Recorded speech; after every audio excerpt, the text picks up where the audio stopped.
Dear children, welcome to my session 1 on chapter 6, Algorithmic Problem Solving, Specification and Abstraction.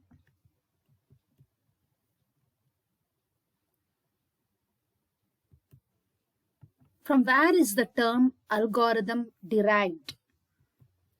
What is an algorithm? Let us find out the answers to these questions. Algorithms have a long history, and the word algorithm can be traced back to the 9th century. At this time, the Persian scientist, astronomer and mathematician Abdullah Muhammad bin Musa al-Khwarizmi, often cited as the father of algebra, was indirectly responsible for the creation of the term algorithm. What is an algorithm? An algorithm is a step-by-step instructions to solve a problem. An instruction describes an action. When the instruction is executed, a process evolves which solves the problem. A number of processes performed in our daily life follow the step-by-step execution of a sequence of instructions. What can be an algorithm? Every activity we do in our daily life follows an algorithm. For example, getting ready to school. Wake up, clean yourself, get dressed, eat breakfast, put on your shoes, get your backpack. A step-by-step instructions to get ready to school. This is an example of an algorithm.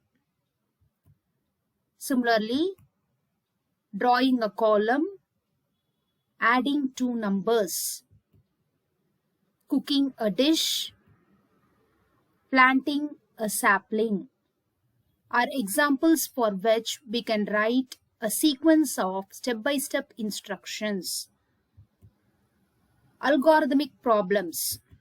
A problem is said to be algorithmic in nature when its solution involves the construction of an algorithm. In simple terms, when a problem is given to you and you are able to write step-by-step instructions for it, then we can say that that problem is algorithmic in nature. For example, the farmer goat grass wolf problem. A farmer wishes to take a goat, a grass bundle, and a wolf across a river. However, his boat can take only one of them at a time. So, several trips are necessary across the river. Moreover, the goat should not be left alone with the grass. Otherwise, the goat would eat the grass. And the wolf should not be left alone with the goat, because the wolf would eat the goat. How can the farmer achieve the task? Initially, we assume that all the four are at the same side of the river. And finally, all the four must be in the opposite bank. The farmer must be in the boat when crossing the river. A solution consists of a sequence of instructions indicating who or what should cross. Therefore, this is an algorithmic problem. However, for some algorithmic problems, the algorithm is provided and you are required to prove some of its properties. For example, the chameleons of Cromeland problem. On the island of Cromeland, there are 3 different types of chameleons: red chameleons, green chameleons, and blue chameleons. Whenever 2 chameleons of different colors meet, they both change color to the third color. For which number of red, green and blue chameleons, is it possible to arrange a series of meetings that results in all the chameleons displaying the same color? This is an algorithmic problem because there is an algorithm to arrange meetings between chameleons. Using some properties of the algorithm, we can find out for which initial number of chameleons the goal is possible. We are interested in executing algorithms in a computer, but a computer can execute instructions only in a programming language. Therefore, algorithms must be expressed using statements of a programming language. Having understood the term algorithm, let us now move on to the next topic, which is building blocks of algorithm. The first building block is data. Algorithms take input data, processes the data, and produce output data. Computers provide instructions to perform operations on data. For example, there are instructions for doing arithmetic operations on numbers such as addition, subtraction, multiplication, and division. There are different kinds of data such as numbers and text. The next building block is variables. Here I have a box with some beads in it. Another box with some pens. Imagine I have a lot of boxes, each box having a particular item. How will I identify what is in each of these boxes? For easy identification, I have to place labels on these boxes. These labels, beads and pens are called variables. What are variables? Variables are named boxes for storing data. We can store a value in a variable, such as beads is equal to 6 and pens equal to 3.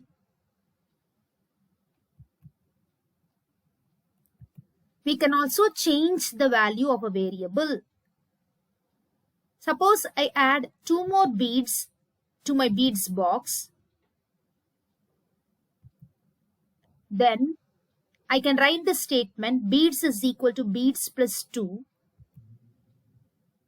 which is 6 plus 2. Therefore, now the value of beads is 8. Computational processes in a real world have state. In an algorithm, state of a process is represented by variables. Beads equal to 6 is the initial state of the variable, and after processing, the state of the variable changes. We will see another example to understand state of the variable. A traffic signal may be in one of the 3 states, green, amber, or red. The state may be represented by a single variable, signal. Let the variable signal represent the state of a traffic signal. When the variable signal takes a value red, the red light glows. When signal is equal to amber, the amber light glows. When the variable signal takes the value green, the green light glows. Therefore, as the value of a variable changes, its state changes. The next building block of an algorithm is control flow. An algorithm is a sequence of statements. However, depending on the state of the process, the order in which the statements are executed may differ from the order in which they are written. When the statements are executed one after another in the same order as they are written, that control flow is called sequential. Observe here, the statements are executed one after another in the order in which they are written. During execution of the algorithm, when some statements are skipped depending on a condition, that control flow is called alternative. Observe carefully. Statement 1, 2 is executed and then statements 3 and 4 are skipped.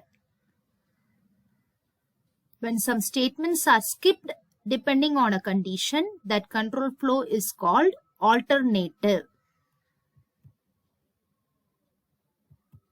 During execution of the algorithm, when some statements are executed repeatedly depending on a condition, that control flow is called iterative. Observe that the statements 1, 2 and then 3 and 4 are executed repeatedly for a number of times. And then statement 5 is executed. Therefore, when some statements are executed repeatedly, depending on a condition, that control flow is called iterative. There are 3 types of control flow: sequential, alternative, and iterative. I will show you the flow diagrams for the control flows. Sequential, the statements are executed one after another in the order in which they are written. In alternative, first a condition is tested and based on the condition, if the condition is true,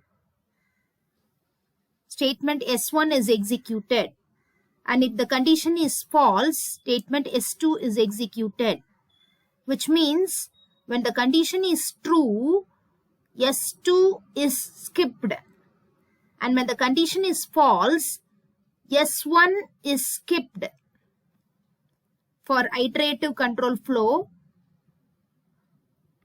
a condition is tested and if it is true, statement S is executed, and this process goes on until the condition is true. And when once the condition becomes false, the control comes out.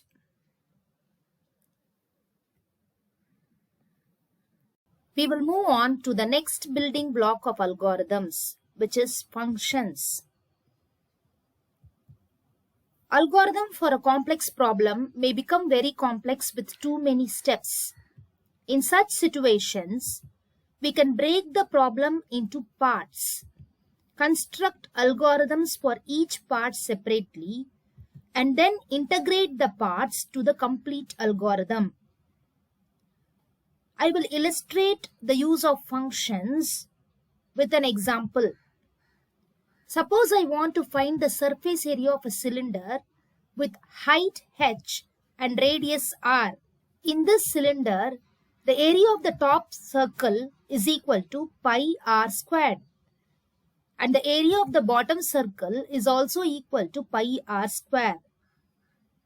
So area of both the circles together is equal to 2 into pi r squared. Area of the curved surface is 2 pi r into h.